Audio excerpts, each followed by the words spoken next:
I decided I'd show one of my own bikes a bit of love today while I had an opportunity in between other jobs. And one thing that happened on this Trident of mine, it must be at least a month, if not knocking on the door of 2 since I've ridden it. I just took it for a short run locally and filled it up with fuel and brought it back. But I noticed that the rear brake wasn't responding as it should when you released it. It was sort of dragging a little bit, and I even had to sort of kick the pedal upwards.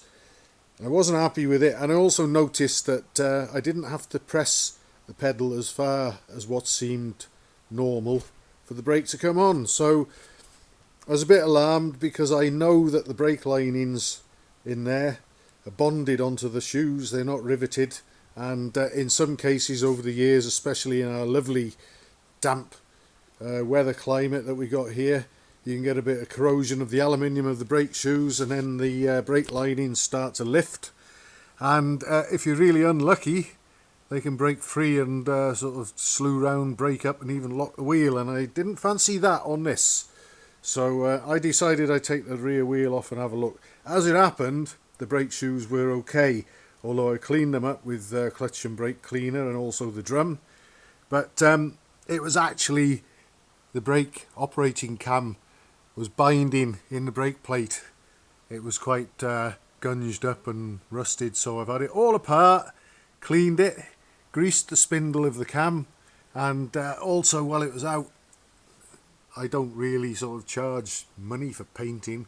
There's a guy who does a brilliant job up the road from us, but I just decided that the brake plate looked rather scabby, so I got the old rattle cans out, primer and gloss black, and used my little oven to warm things up a little bit, and the brake plate I think looks a lot better than it did.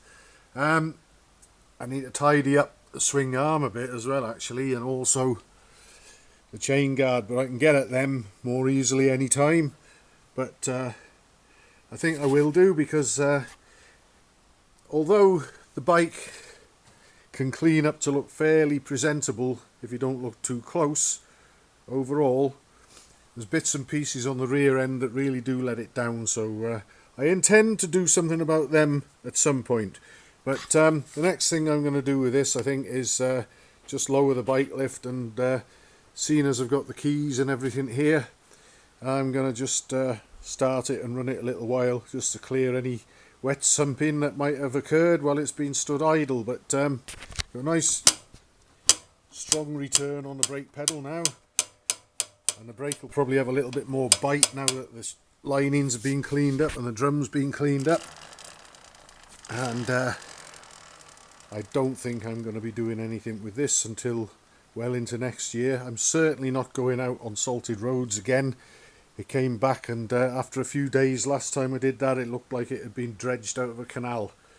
It only looks a little bit better than that now, but I'm going to keep it and most of my other bikes off the salted roads from now on, because they really don't like it, and it doesn't take very long. I don't know whether there's anything in the road salt that never used to be, but it's certainly very, very aggressive and very, very caustic these days.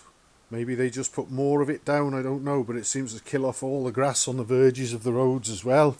And if you want to dissolve your bike, that's certainly a quick way of doing it, and I won't be doing that anymore.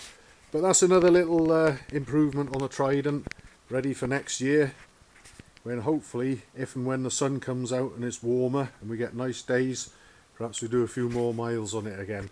But for now, I think it's probably going to go into hibernation.